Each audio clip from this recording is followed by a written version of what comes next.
ગામ તલવાન તાલુકા નખત્રાણા। હાલ અમારી પાસે ફિલ્ડ એનર્જી કંપની દ્વારા સોલાર પ્રોજેક્ટ શરૂ કરવામાં આવ્યો છે, જેમાં અમને અગાઉની અમારી પશુધન માટે જમીન ઘણી હતી, હાલ કંપની ખરીદી છે।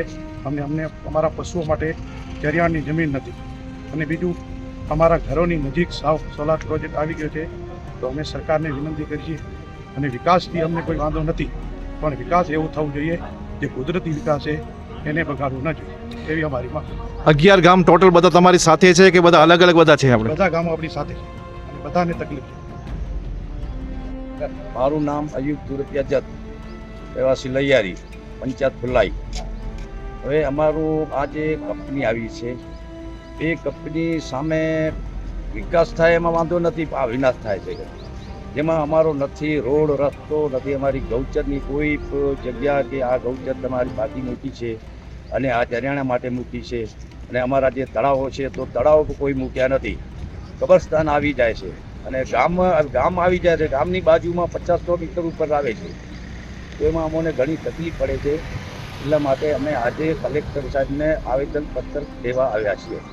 શું માંગણીઓ છે તમારી? અમારી માંગણી એ જ છે ઘણી કે અમારા માટે જે છે કે અમારી એક તો અમારી 60 પૈકીની જમીન છે એની રીસર્વે થઈ જાય, અને બાકી જે જમીન બીજી છે એમાં કંઈક અમારા ચરિયાણા માટે, અમારા જાનવરોના ચરિયાણા માટે રહે, રસ્તા રહે ને તળાવો રહે ને ગૌચર છે એની રીસર્વે થઈ જાય।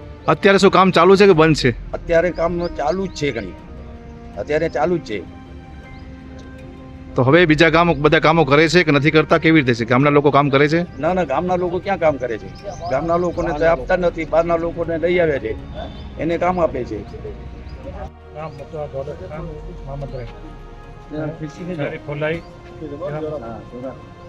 અમારી માંગણી છે કે અમારી છારી ફુલાઈ જૂથ જિલ્લા પંચાયતમાં 11 ગામ આવે છે।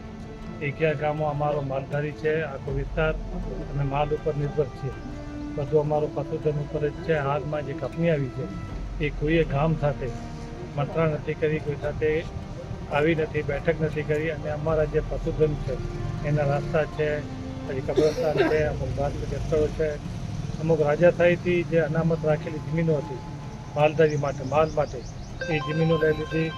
પછી અમારી બાજુમાં એક છારી દંડ આવી છે જે હમણાં રામ સરોવર તરીકે જાહેર થઈ છે, તે હંમેશાથી અનામત રાખેલ છે પક્ષીઓ માટે। માલધારીઓએ જ્યારે અહીંયા બેન ભરાણી ત્યારે માલધારીઓ કોઈ જમીન નથી લીધી, પક્ષીઓ માટે જમીન રાખી છે। એ બધી સંપૂર્ણ જમીન જેટલી વિસ્તાર છે બધાને કંપનીએ લઈ લીધો છે। અંદરમાં રોજ જેવો થઈ ગયો એવા નવા નકશા બનાવી રોજ નવા પોતાના પ્લોટો બનાવતી જાય છે, અને કંપની કોઈને દાદ આપતી નથી।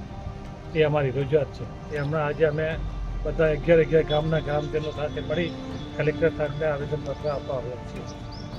તમામ ગામો આપ બધા સાથે ભેગા થયા છો, તો હવે આગળનો શું કાર્યક્રમ તમે કરશો? આપણે આગળનું જો અમારું સાંભળવામાં નહીં આવે તો અમે ગાંધી જયંતિ માર્ગે કલેક્ટર સાહેબની ઓફિસની બાજુમાં ભૂખ હડતાલ ઉપર ઉતરશું।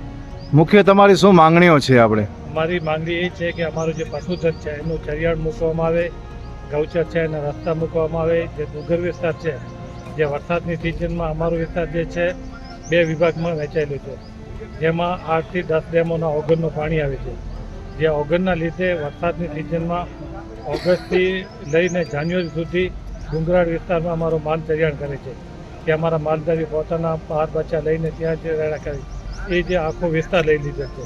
તો અમારી એ જ માંગણી છે કે અમારા જેટલો પણ પશુધનનો વિસ્તાર આવે છે એ મૂકવામાં આવે। કંપની તો તમારા ગામમાં વિકાસ કરશે, તો એ વિકાસમાં તમારે શું ફાયદો થશે કે નુકસાન થશે? શું કહેશો? અમારે વિકાસ સામે કોઈ વાંધો નથી, વિકાસને અમે વેલકમ કરીએ છીએ, વિકાસ થાય, રોજગાર મળે એનો અમારો ના નથી, પણ અમારો જે માનવ અધિકાર, જે અમારા હક છે, અમારા પશુધન છે, માલધારી છે, માણસો છે, એનું બધુંનો હિતો જોઈને પછી વિકાસ થાય, તો વિકાસમાં અમારો કોઈ વિરોધ નથી। નામ મુતવા હોત ખાન ઉગલી, ગામ ફલાઈ, તાલુકો નખત્રાણા। આ અમારી જે કંપની આવી છે એના સામે એ જ છે કે પહેલો તો કંપની આવે ગામમાં બધાને ભેગું કરી મળી અને શું કરવાનું, ડિસિઝન કેમ લેવાનું, ક્યાં રસ્તા હોય બધું કહેવા, એ અમને કોઈ કહેવામાં નથી આવ્યું। એ તો અંધેરી નંગરી ગાંડુ રાજા એમ થયું છે, આવીને ઠોકમ ઠોક એને અમે જરા કહીએ તો પોલીસના કાફલા, બરાબર ને, પોલીસના 20 ગાડીઓ આવે, અમે તો બધા માલધારી માણસો છીએ, આવીને ધમકાવીને અમને આજ સુધી અમારે જોડે ગામમાં જો મેન ગામ ફુલાઈ, મોતીચોર, અજોરિયા, એ અમે સાવ નજીક, છારી તલ તૈયારી એ બધા એને જોડે કોઈ જોડે બેસીને એને મેટિંગ નથી કરી કે આમ કરવાનું છે, રસ્તો ક્યાં શું છે, એ કાંઈ નથી. ઉપરથી ડ્રોનથી નકશો બનાવી અને પોલીસ લઈને કામ ચાલુ કરી નાખે. કેટલા દિવસથી આ કંપની વાળા તો ચાલે છે? 1 વર્ષથી ચાલે છે ઉપર આપણે. તો તમે ગામના છો, કામ ચાલુ જે કર્યું છે એને 2 મહિના થયા છે. તો હવે આપણી શું માંગણી છે? અમારી માંગણી છે, એકવાર અમે જો લોકલ જે કામ હતું એ અમે બંધ કરાવી નાખ્યું.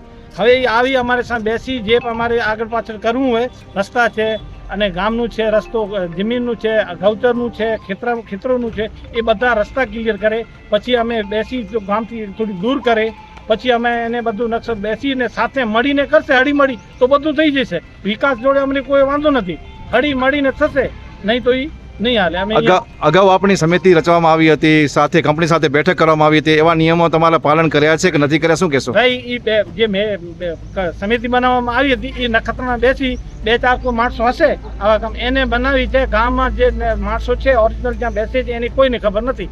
જે ગામના રહેવાસી જે હમણાં છે એને કોઈ આ બધા સરપંચ, માજી સરપંચ મૌલાના ઉભા છે, કોઈની ખબર નથી. આ મુબારકભાઈ ઉભા છે, કોઈની ખબર નથી. તમે સ્થાનિક માટે ધારાસભ્ય પાસે એક રજૂઆત કરવા ગયા હતા કે નથી ગયા? ધારાસભ્ય પાસે, પછી મુખ્યમંત્રી પાસે, બધા કલેક્ટર પાસે, તો કોઈ કે ઉપર જાઓ. હજી ક્યાં ઉપર જવાનું ખબર નથી. ઉપર જવાનું છે તો બીજું ક્યાં જઈએ. આજે નાયબ કલેક્ટર પાસે આવ્યા છો, શું માંગણી લઈને જશો અમે આપણે? એ જ લઈને આવ્યા છીએ કે સાહેબ અમારો જે મોતીચૂર છે, પૈયા છે, છારી છે, તલ છે, લૈયારી છે, ગીટડું છે, ધોલાઈ છે, એ જેટલા માણસો છે બધાને તકલીફ છે રસ્તાઓની છે. અને અમરમાં ખેતર આવી જાય છે, અમુક ગૌચર આવી જાય છે, એના માટે આવવા જવા માટે કીરો ડુંગર છે, ત્યાં અમારા અવાડા ટાંકા માલધારીઓના ઉઠાડીઓના બધા આવી જાય છે.